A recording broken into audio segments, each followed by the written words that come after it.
What's up, y'all? Tamim Tech Reviews. So this is the day in the life with the Google Pixel 10 Pro XL. Pretty much if you're an iPhone user and you want to switch to Android, this is the phone for you. It's literally shaped just like the iPhone. Let me go grab that for you so I can show you what I'm talking about. So yeah, if you look at the back of these phones, they literally look pretty similar. Same shape, almost the same size. Same rounded corners. The only thing different, obviously, is the camera bar. Even the Apple and G placement is almost symmetrical of each other. It's only when you turn it to the front that they're obviously different. You have the punch hole cut out right here with the Pixel, and then you have obviously the dynamic island with the iPhone. So, and they relatively feel the same. Apple's going with the titanium sides. I think this year they're going to be going with aluminum from what I've been reading, and some glass. Over here, I believe it's still the same design as last year. The stainless steel sides, very premium feel in the back. Feels great. Honestly, if I could say what feels better in the hand, I'm going to say the Pixel. It even feels, I think, a little lighter than the iPhone. Relatively almost the same in size, but when it comes to design, the Pixel hands down is the best phone. Now, I have some caveats with the Pixel that I'm going to be talking about later in the video that will cause me to, probably won't be the year I actually switch out to it, but I'm going to experience it to see what it's like and how, if it feels any different than last year's Pixel 9 Pro XL. But I'm going to be testing out gaming, speaker quality, obviously the cameras, because that's the most important thing to me when it comes to phones. It's got to have all the camera features on here, which I'll talk about later in the video. Battery life, this does have a 5,200 milliamp battery, and the Tensor G5 is made by TSMC, which is more efficient and better than Samsung's manufacturer company. It's got a 3nm processor, so it should perform better than last year. Obviously, every year each phone should perform better. I don't believe that phones that come out year after year should sacrifice or get rid of things. They should continue to improve and include features that consumers will use. And I know there's data out there like Samsung saying, oh, no one will use the S Pen, so we got rid of it. It hurt the consumers. We don't like that. Just give us the options so we can at least have the option and don't get rid of things for the sake of nonsense. I could understand if you get rid of something for the benefit of bringing something in that's more beneficial, but if you're just cost cutting and still making phones the same price, what are you doing? Anywho, I digress. Coffee montage has been queued. Gonna have some coffee. Gonna using Gemini on here. For the life of me, I can't figure out why Hey Google doesn't work on here. Like, it just won't work. I have it all turned on. So leave a comment below if you can tell me why I can't get it to work. But nonetheless, I'm gonna be holding the power button to use Gemini throughout the day. I'm gonna be testing it through the everything, trying to get Magic Q to toggle and all that stuff. And yeah, I'm gonna be testing out all the features for you guys in this day in the life. I'll have a full in-depth review comparing the iPhone and Pixel just like last year. So I'm looking forward to doing the video. All right, I'm gonna drink my coffee, take my dog to the park, film some shorts, have a lot of things to film today besides this, and get the day going. Quick little gripe real quick. Shout out on iPhone, being petty. So I screen recorded from the Pixel 10 Pro XL to showcase like using the Creators app, and I can't find it anywhere. Mind you, you have to go through the Files app to even find screen recordings, as your screen recordings don't automatically go to Google Photos. So I have to go in the Files app in the Movies folder just to find it. Dumb, don't like that. This is why another reason why I stick with iPhone, because it's simple. You can find screen recordings in the Photos app. Why do I have to go to a separate Files app to find my screen recordings? Why isn't it uploaded to Google Photos immediately like it normally used to be? You're doing too much, Google. Correct me in the comments. Like, I'm not trying to come at Google. This was just upsetting, the editing process of all the filming I did, and I can't find a simple screen recording when I know I clicked on it. So leave a comment below if you have any experience with that with the Pixel device when it comes to screen recordings and not being able to find them that easy. And don't come at me because like, oh, you're Apple sheep, you don't even use Android. I used Google phones before. I've been using iPhones consistently since I think the 11 Pro Max, because they've just been more efficient for me, given that I'm in the ecosystem and all that other jazz. But I was a hardcore Android user before I converted, so don't come at me with that. Anyway, back to the video. By the way, battery life is at 83% and it's only 9:28. Mind you, I woke up at like 7:30, was scrolling through TikTok and Instagram for like an hour. I know, very unhealthy, bad habits, but it's Labor Day, whatever. And yeah, so this is still, it says it's a raw image, but It's converted to JPEG apparently. But yeah, so I'm not sure if it's actually editing a raw image or if it converted to JPEG already. It still says raw at the top. But anyway, 83% battery. I'm going to be using the camera a lot. I'm going to be editing on here a lot, probably editing videos too and uploading TikToks and Instagram Reels while comparing the cameras of these guys. So we'll see how it holds up with that 5200 milliamp. And I know I have to use it for a week for adaptive battery to kick in and to see battery improvements. I only plan on keeping this phone for a week because of some gripes I have with the camera. And I'll talk about that later in the video. This isn't like, though I know switch videos are annoying, but it's more of a tryout video. I'm trying it out to see if it can switch from the iPhone. I'm using a Fitbit Sense 2, by the way, as an alternative since I don't have the Pixel Watch. And the Pixel Watch 4 is something that I really wanted to try out, but I guess since with that coming out late, and I don't plan on keeping this until then, that sucks for me, but whatever. So we're gonna go to the dog park and get some videos and photos once more, because I did that yesterday, and upload some shorts and see how that goes.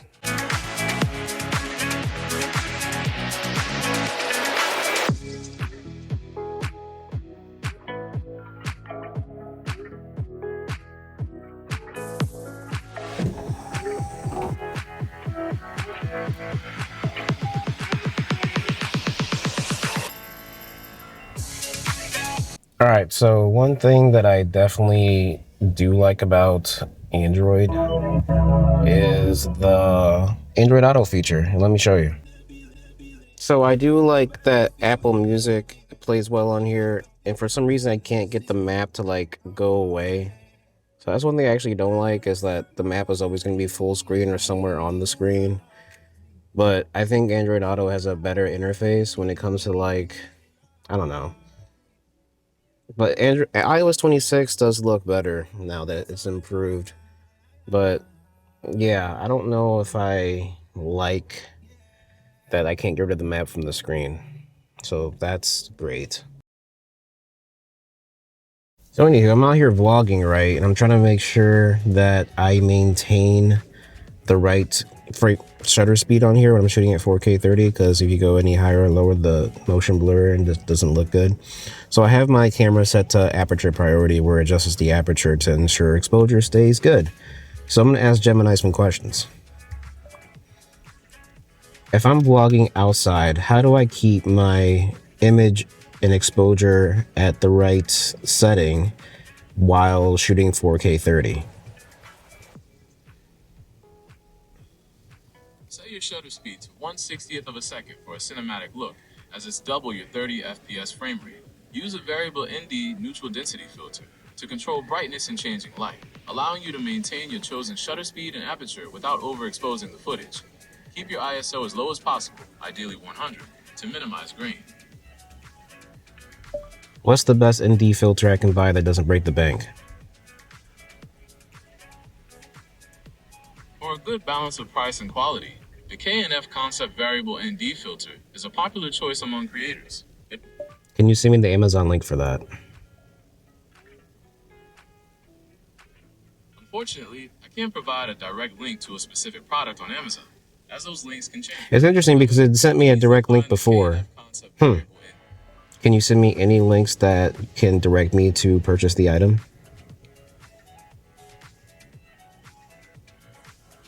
While I cannot send direct purchasing links, you can find it. That's interesting, because Gemini's done that before, where it does something that I asked it to do, but then suddenly it can't do it again.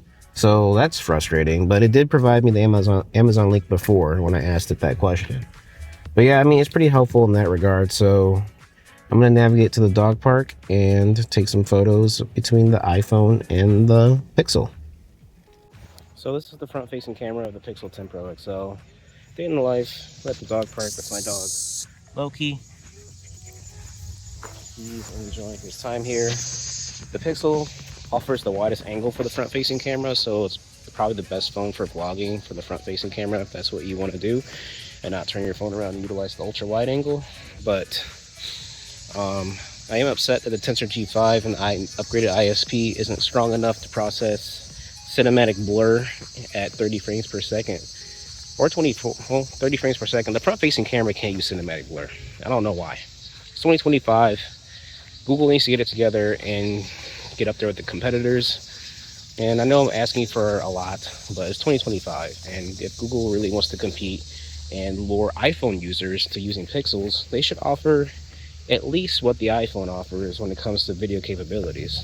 That includes cinematic blur at 4K 30 on both cameras, rear and front, 4K 60 HDR, 4K 120 slow motion, log footage. Google needs to do that if they really want to convert, I mean, the tech enthusiast, I guess. I guess if you think about it, the regular user isn't going to care about log at 4K 120 and 4K 60 HDR. They just want a better experience, and I get that. I'm just speaking from a tech enthusiast, I guess, that wants everything on the device. But if you consider just like normal everyday usage, just point and shoot, then Google's killing it. Like, this looks good. The front-facing camera looks really good. No complaints with it, honestly. I can flip it around, show my dog. He looks good there. This is still the front-facing camera. Hey, buddy. But yeah, no complaints. Also, I don't know if I mentioned it. This is like zoomed in all the way out. You can crop in like this, but no one wants to do front-facing video like that. So how's the mic sound? We're at 70% battery. Screen on time. I need to check that. So we're at 69% battery. Screen on time is 2 hours and 41 minutes. Off the charger, I believe, at 7:30 in the morning. And it's, I don't know what time it is, around almost 11 right now. And I've been doing a lot of social media streaming, camera usage. And the camera is probably what's going to kill this phone today. Still have a long day ahead. Got lunch with mom, and wife is coming along as well. And then some other projects I'm working on at home that I'm going to take you guys on to see. Got some shorts to film. So there's a lot going on today. And right now I'm going to probably pull up the iPhone and shoot a reel, TikTok short, comparing the daytime photos, showcasing my dog. Stay tuned for that here in a little bit.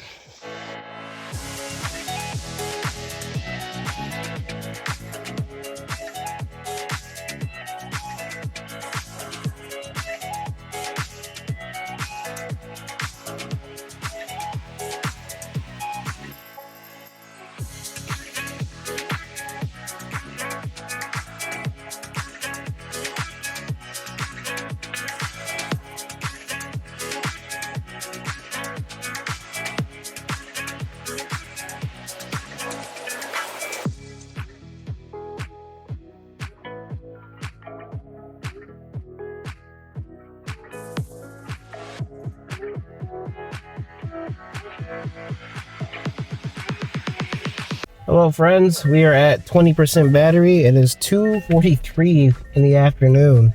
Probably not going to make it if I keep just abusing this phone. Adaptive battery obviously isn't kicked in yet, but we're at 5 hours and 20 minutes of screen on time. Which isn't bad, honestly, for what, day 2 of using this phone? Oh, day 1 for a full day usage, coming off the charge at 100% with all photos and videos backed up and my storage finally at 50%. Because initially the phone was almost at full storage because when it copied everything over, it wasn't backed up and optimized. Now the storage is optimized. So now I have half storage full instead of 98% storage full, which is a good thing. And I think this is going on automatic battery saving. The battery is getting quite low at 20%. So far I've used Gemini, for the usual cases, and no Magic Q has come in yet. I think what I've noticed the most hardware-wise versus the Pixel 9 is the speakers. I'll put an example up in the video at some point, but the speakers on here sound tremendously better than the Pixel 9 Pro XL. Tremendously better. It's on par with the iPhone, honestly. It's got louder speakers. The bass is better. It's got more clarity.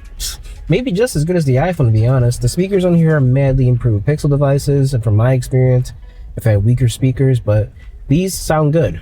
Video on here looks good.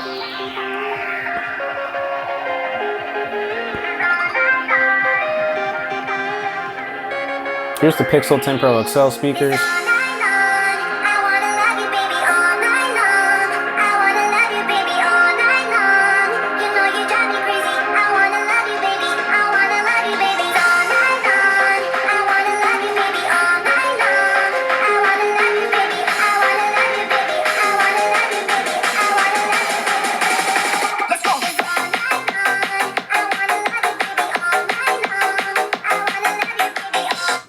Pretty loud, pretty punchy on that bass over there, and the vocals were pretty crispy clear. Great.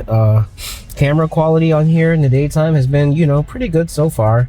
There's some areas where I'll talk about in the camera section, but there's some areas where they are hit or miss. They kind of go back and forth with the iPhone. Even the video front facing camera has been pretty good too, I mean, to be honest. So it is a pretty good phone, and I imagine if I was embedded in the Google ecosystem, I would pretty much go all in.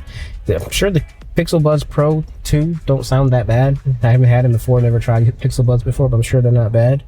The Pixel Watch 4 is looking very promising with dual GPS frequency and Gemini built in and all that jazz, better battery life, better chip. So that's looking very promising as well. If I had all that, I would switch, honestly. But the thing I'm missing, spoiler alert, is I don't use it a lot, but I would like to have 4K 120, log footage, native 8K for shits and giggles. Sorry for cursing. What else? The processing. The processing on here takes a long time. Not super long, but for a 2025 flagship, it shouldn't take that long to process a raw image, a high resolution photo. On the iPhone, if you're shooting 48 megapixels, HEIF processes quickly. Raw photo processes quickly. For Google, you have to wait for the processing high res, processing portrait, processing this. The Tensor G5, built on 3 nanometer, built by TSMC, should have been strong enough and fast enough to process these files. I'm sure they're not that demanding, and the benchmarks are on par with like a 2-year-old, 2 generations ago Snapdragon, I believe is what they said. So that should still be strong enough to process the images faster. So I'm not sure what it is with that. Maybe some updates will make it process faster. I don't know. But that's what I think about that. Now I'm off to the mall to get some more clothes because I'm getting fat and I need larger clothes, apparently, according to my mother. But yeah, I will continue to update you guys. This phone's probably not going to make it throughout the night. Hopefully it lasts long enough for me to do quick nighttime photos and videos for you guys to demonstrate that. And I'm going to test this phone out for a couple of days in the wild, and then I'm honestly going to return it, to be honest, because of the 4K 120, 4K 60 HDR, cinematic mode, 8K natively. Don't really care about that, to be honest, actually. And the processing of the images. But overall, I thought this year would be the year they would do and fix all that, but maybe the Pixel 11 Pro, even though they should have did it for the 10th generation, or 10th anniversary, should have did it this year. Should have did it this year, because the watch is going to be on point. The Pixel Buds Pro 2 are going to have good updates that are on point. Everything's going to be on point. But I don't know. They really dropped the ball on this. Like, this could have been the phone to make me switch. But it's not. Because of those very minute things that were an issue with the last year's phone, I thought they would address. But I digress. The Moonstone colorway is beautiful. The design is beautiful. Feels good in the hand. It's great. RCS is compatible. I mean, text messaging is no big deal. FaceTime can be replaced easily. No big deal. Gemini Pro, so far, has been cool using it throughout the Google workspace, but I don't know. My 5-minute rant is over, so I'm going to continue about my day, keep updating you guys. 5 hours, 20 minutes of screen on time, 20% battery. Let's go and see if it can handle the rest of the day without dying. Just got done shopping at the mall for some new clothes. Battery's at 9%. Extreme battery power saving is on, and we're at 6 hours of screen on time. Not gonna make it, I don't think. So I'm gonna put this thing on the charger so it can last a little longer throughout the days. I still need to use my phone, so I'm just letting you know that the 9% mark, 6 hours screen on time, is when I'm starting to put this phone on the charger. So now we are at 52%. 3 hours, 22 minutes of screen on time. Majority of the battery is camera, social media. AirPods Pro do connect on here, and there's a settings on there where you can turn on spatial audio, which is cool, and the swipe up and down volume controls still work. So now we're going to lunch, right, Jedi? He likes going outside. I'm trying to film the majority of this on the Pixel just so you guys have an idea of what it looks like. So real world usage, probably no video boost on here. I think I have it turned off so that way I don't have to wait for it to upload. But unfortunately, you can't go outside just yet, pal. Let me get back, okay? Good boy.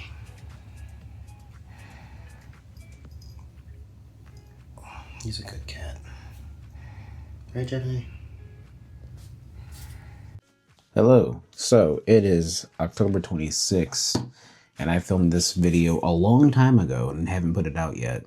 So there's going to be some discrepancy in the clips. So thank you if you lasted this long. Obviously, I didn't have a conclusion clip because I didn't get around to doing that. As you know, the Pixel 10 Pro XL is gone from my possession for a while now.